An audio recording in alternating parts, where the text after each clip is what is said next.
How do I retire sooner? If I need to get out of my job sooner, or if I want a more secure retirement, what does that look like?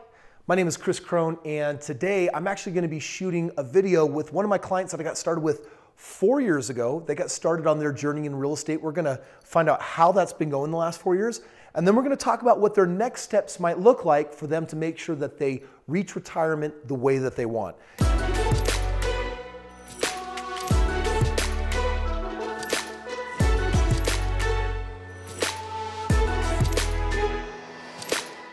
You're going to gain a lot when you get a chance to step in someone else's shoes and see the kind of thoughts and ideas that are in their head. So with that, let's meet Sandra. Sandra, how you doing? Good. How are you? Good. I'm doing great. Boy, it's so we've known each other how many years now? 4. Yeah, 4 years. How did our relationship kick off? Very good. We went to one of your presentations about the Straight Path to Real Estate. Awesome.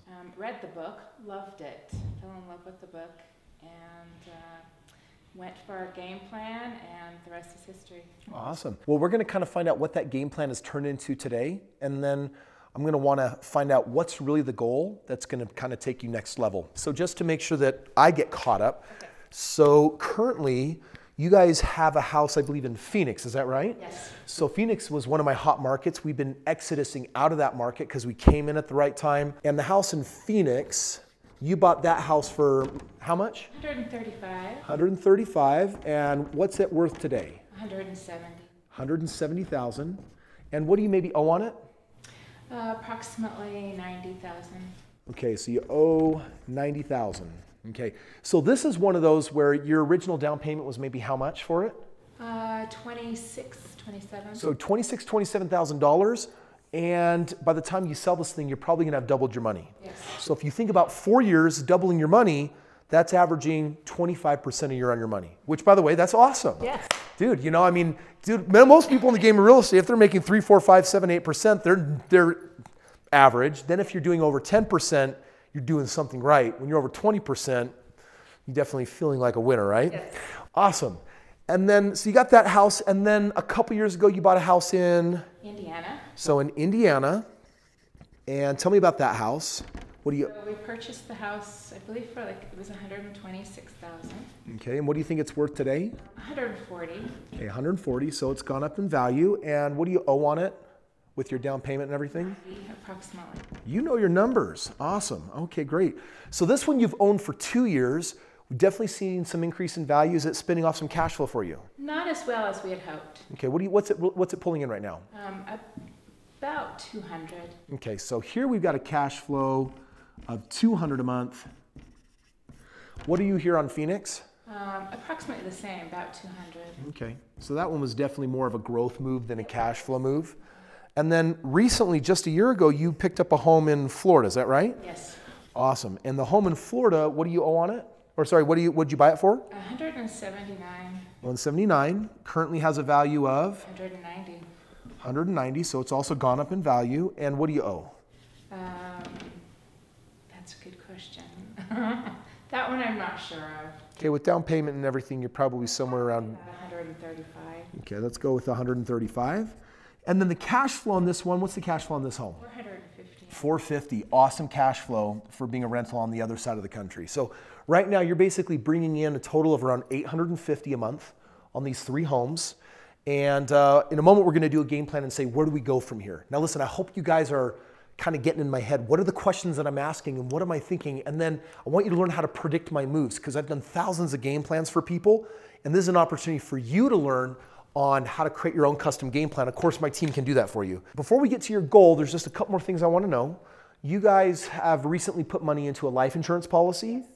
And if you wanted to pull some money out of that policy, how much do you think is maybe available? I think we've funded about $50,000 of it. So if you did 60%, then that would be about $30,000. Let's say $30,000 there. And then your own home that you guys live in, I know that's another asset base for you. What do you owe on your own home? About 70. So I'm going to write PR for primary residence, and you owe roughly $70,000 on it, and it has a value of how much? $350. Okay, roughly $350,000. So this is a home equity line that has helped you buy some of these homes, right? Correct. Okay, awesome. So overall, in the last 4 years, These homes right here, after you take your home equity line into account, you're up $600, $700, $800. Let's talk about your goal. Like, when first of all, do you want Arnold to be able to retire? What do you think that looks like? Well, he's already well past retirement age. He likes his job, so he's not really in a big hurry. Yeah. But I know that it's coming up in at least another 2 years. Okay. And I just want to know that when he takes that big plunge, that we're going to be okay. Yeah. Now, he's one of the rare lucky few that has a job that actually has a pension, right? Yes. So there's going to be pension. There's already some Social Security. In your opinion, how much more money would you want to see coming in every month so that when he retires, you can finish supplementing what you feel like you need for a good retirement? What do you think's missing right now? At least a couple of thousand, So $2,000. $2,000 a month? Awesome. Operation today, make $2,000 extra. How would we do that? All right, Sandra, let's play. You ready? Yeah, I remember. Okay, so first of all, do I have permission to work my magic? Yes, you do. Awesome, because a lot of these ideas you may not like, you may not like. This is just me saying, Sandra, even though I've gotten to know you in the last 4 years and we've had a blast at some of the other events that we've been able to participate in together, Limitless and some of the others, the reality is I can't know what's best for you, but I do know that if I stepped in your shoes, what would I do to create that extra $2,000 a month? So I'm going to share some of those ideas with you. Make sense? All right, let's play. So green is the magic color that we're going to be working with right now. First of all, when I look at these assets, Indiana still, you've only had it for 2 years. It doesn't have a very big cash flow, but you also didn't put very much into it. And so that's one thing to consider. Florida right now is cashing really well, but it's also only been owned for a year. Phoenix is where I want to start. So I'm asking myself, how do I trade less for more? Phoenix, you came in, you've gotten the returns that Phoenix is really going to give. You've doubled your money. Again, like super awesome. You double your money in 4 years, you got to be feeling good about that. It's time to liquidate this property and sell it. And because you owe 90, after selling costs and everything, my guess is you're probably going to wind up with enough money to actually take one property and turn it into 2.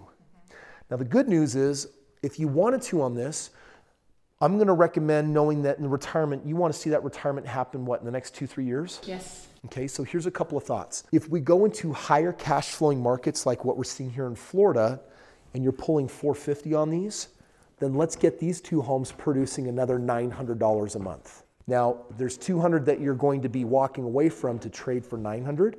So there's going to be a $700 increase. That gets you a third of the way to your $2,000 a month. And that's doing nothing more than just trading. Now, I loved the game of Monopoly growing up. If I play Monopoly against you, I have an 89% chance of winning, unless you know my rules. If you know my rules, then I don't know. It's going to be Jedi on Jedi. I don't know who's going to win. But I love trading. And so this is a trade that makes sense. These guys are still maturing.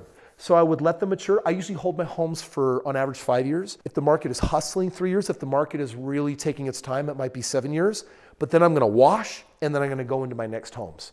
So keep sitting here, but take this guy, and let's create a 700 increase cash flow a month. Make sense? Mm-hmm. Awesome. So then the question is, how do we get where we want to go the rest of the way? To do that, and by the way, I don't know if I should announce this, but I'm opening up a brand new market on my personal power team. And it's what I call a aggressive high cash flow market. It has cash flows that require half of the money that it takes to buy one of these and produce more cash flow than what you see right here. Awesome. Yeah, it's very cool. So by the way, you get to walk into that. My ears are perfect. No, it's very cool. But we're going to play with these old numbers, okay? We're just going to exceed expectation because that's always a better way to roll. Okay, so what I'm seeing right here is, first of all, life insurance. You can borrow life insurance at pretty much 1%, which is near free money, and it comes off of the value of the death benefit, which we don't care about. If I had $1 million death benefit at the 1%, it's like now after 10 years, it's $997,000. Like it's inconsequential. So you basically can borrow this money for free. That makes sense? So that $30,000, I look at that and I say, well, that's another house. And if I step you into one of my cash flow markets, let's just move forward with the assumption that we're getting $500 a month on that one. Well, we got our $700 up here. We're $500 here. Now we're sitting at $1,200 a month. Are you feeling better? Yes. Awesome. You still get to keep your life insurance. You get all the benefit of it. All you're doing is rearranging assets. I want you guys to understand, French economist J.B. Shea said that creating wealth is nothing more than moving low yields into high yields. This right here, you can borrow this for 1%. That's called cheap money. And then you can get it in real estate producing you $500 a month. It's awesome, right? Yeah.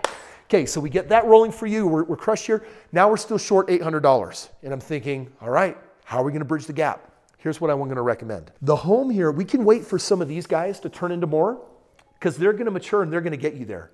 But if you wanted to get there faster, right now, if you did a home equity line on that $350,000 value, bank's probably going to let you have easily a home equity line for $270,000, $280,000. If you were to use $100,000 of that or $120,000 on a home equity line, you could use that to purchase 3 additional properties.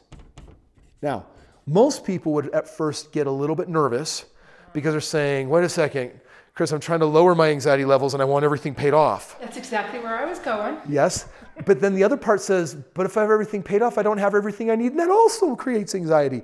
Question is, how do we eliminate one of those 2 anxieties and then cure the last one with the increased cash flow? First of all, I want to ask you, the $70,000 that you have been borrowing to support this real estate, has it worked out for you? Yes. Has it been producing the money for you? Yes. Has the trade made sense all day long? Yes. It has. And yet, when you take a lifetime of stay out of debt, pay off your house, stay out of debt, that idea, there's something healthy about that. We should be staying out of stupid debt, right? Like, don't tell Arnold not to buy that boat. But on the other hand, I know he's not going to buy a boat. But on the other hand, we're talking about a business debt. This is not consumer debt. This is a business debt, and has it been making you money? Yes. It has been making money. It has worked out. These 3 houses, if we were pulling in $1,500 more cash flow, $500 each, and then subtracted out the cost of the home equity line, you're going to be sitting on an extra $1,200 a month. $1,200, $500, $700, $2,000. Wow. All you're really doing is you're just saying, I'm rearranging my assets. Now, we get attached to how our assets need to sit. Where is it supposed to be? Where is it supposed to sit? I like it when it's here. I don't like it when it's there. Remember, society has bred you to believe that house paid off, 401k good, and nothing in the bank. And now what you're doing is you've been breaking that down for the last 4 years. And what you've been doing, Sandra, is you've been making moves that have gotten you ahead. But I want to ask you an honest question.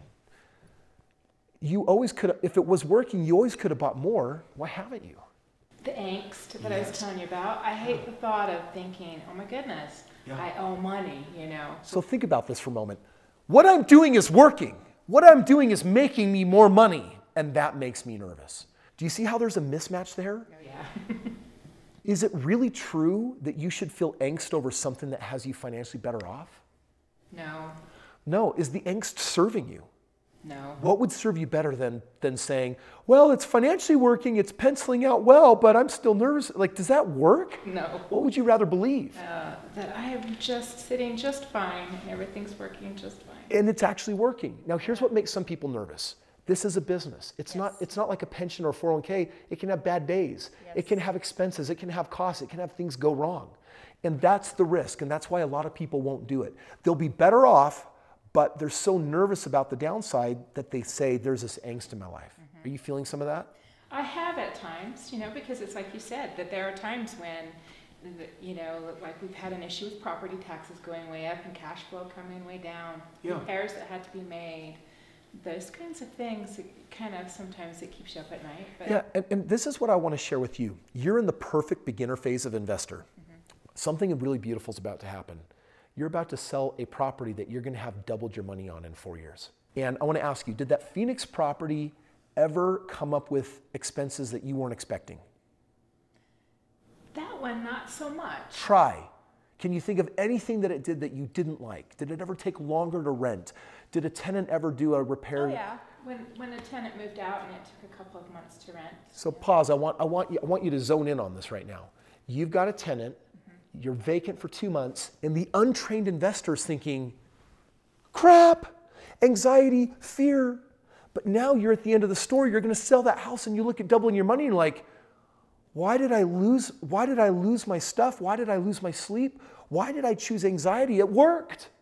Now, it won't always work, but I just want to show something. You chose anxiety on something that went according to plan and worked out fantastic. Yeah. And so my first 5 years of investing, I felt that anxiety until I got to the end and started selling things off and realized, you know what, dude, this expense that I didn't expect, this home taking longer to rent that I didn't expect, that's all part of the business. That's all part of the show of making money. And it doesn't mean it's guaranteed to work out, but so far when you look at the math, is it working out? Yes. Has it bettered your life? Yes. Has it created more financial freedom? Yes. So the only thing that's kept you from doing what you could to make another $2,000 is a feeling. And this is common for new investors. And this is one of the things that's really beautiful is we're always balancing the mindset from the skill set. You have the ability to go make these moves and increase your cash flow. If you want to feel angst over what happens if it doesn't rent, or what if and what if and what if, then look, it's keeping $2,000 more out of your pocket right now because there's a fear of a feeling. And so at the end, you either say, and here's what I'm inviting you to do. Right now, you're kind of 1 foot in, 1 foot out. Yeah. And I'm going to invite you to either choose that this is working and making sense and embrace it, or no, it's not. But if you're in the middle, it actually keeps you stuck. What's going to serve you better? All in. That's what I find. If I can't be all in, I'm not in at all. I don't do tiptoes. I don't do halfways because I don't like the way I have to feel when I'm trying to manage. Well, it's working, but I have anxiety. Why do you have anxiety? I don't know, it's working, but you're going to have to take the good with the bad. And at the end, you have to ask, has the good been far better than the bad? Has it? Yes. Awesome. So right now, for you to supplement and get your retirement the way that you want it, with the money you want, for Arnold to be able to leave his job and give you guys exactly what you want, at this point, you've got the tools, you have the resources, you have the ability. The only thing that's stopping you is a decision. And that's up to you. Like, what do you want to do with that? And that's for you to figure out. My job is really to help you see the door of possibilities, see what happens if you walk through that can happen. I can never guarantee for anyone that the choices you make are going to work out, because that's just not reality. But I think you're playing in a game where you're going to win way more than you lose, and you're going to wind up far better off than if you just didn't. That make sense? It does. So what do you want to do? Go buy more houses. Are you ready? Yeah. It's exciting, isn't it? Uh-huh. The final choice I'm going to invite you to make is choosing all in is going to come with a new belief. Rather than choosing angst, anxiety, what do you want instead? Peace of mind. Yeah. And peace of mind is a state of mind, and it's just a choice. So when you make that choice and you step in fully, you possess the ability to embrace that energy as you move forward boldly here and get yourself set up with good sleep well at night accounts. And with that, then if something goes wrong, you can say, I'm prepared for it. That's part of the plan. That's part of, now I can see it. It's actually part of succeeding and making a lot of money. Make sense? It does. Awesome. You excited? I am. Awesome. Well, Sandra, listen, thank you so much for being open and vulnerable and taking the time to kind of do a refresher on your game plan. And for those of you that don't have a game plan, wherever you're at, you might say, I don't have those assets. You might say, I got a lot more assets. Wherever you're at, I want you to click the link in the description below, talk to a member of my team, share where you're at, and what we'll do is we'll guide you down a custom game plan to see if something makes sense. And if it does, come and play with us. And if it doesn't, then at least subscribe and keep on watching these videos so that you can keep getting the knowledge that will help you be better in this space. Thank you guys for watching today.